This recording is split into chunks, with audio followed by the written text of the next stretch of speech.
ఒక దారుణమైన real story గురించి చెప్తా. మెయిన్ గా అమ్మాయిలు మాత్రం చాలా జాగ్రత్తగా వినండి.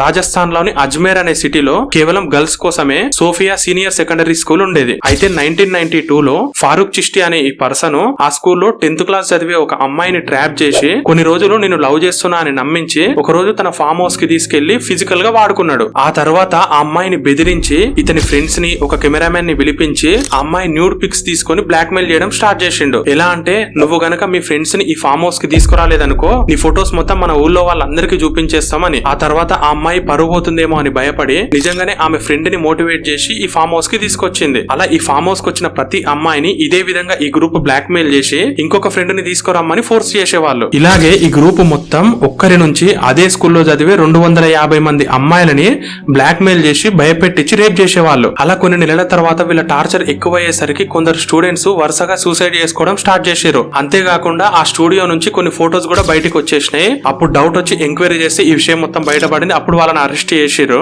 ఆ కేసులో కూడా ఎవరికి న్యాయం జరగలేదు. సరే, అది పక్కకు పెట్టేస్తే ఈ స్టోరీ ఇప్పుడు చెప్పడానికి రీజన్ ఏంటంటే, నాకు వచ్చిన మెసేజెస్ లో చాలా మంది అమ్మాయిలు, అన్న మేము ఇట్లా తప్పు చేసినాం, ఇప్పుడు అతను మమ్మల్ని బ్లాక్ మెయిల్ చేస్తుండో, మాకు ఏం చేయాలో అర్థమైతలేదన్న, హెల్ప్ చేయండి అని అన్నారు. అంటే మీరు గనక భయపడి అతను చెప్పింది విన్నారనుకో, ఇంకా అది కంటిన్యూ అయితేనే ఉంటది, దానికి ఎండ్ అనేది ఉండదు. మీరు కనుక ఇప్పుడు కాంప్రమైజ్ అయ్యారంటే మీరు ఇంకా ఫ్యూచర్ లో చాలా ప్రాబ్లమ్స్ ఫేస్ చేస్తారు. అందుకే ధైర్యంగా పోలీస్ స్టేషన్ కి వెళ్లి కంప్లైంట్ ఇచ్చేయండి. ఏం కాదు, మీ పేరు కూడా బయటికి రాకుండా వాళ్ళు చూసుకుంటారు. సో ఇది విన్న తర్వాత మీకు ఏమనిపించిందో ఖచ్చితంగా కామెంట్ చేయండి. ఇలాంటి రియల్ స్టోరీస్ కోసం మన పేజ్ ని ఫాలో అవ్వండి.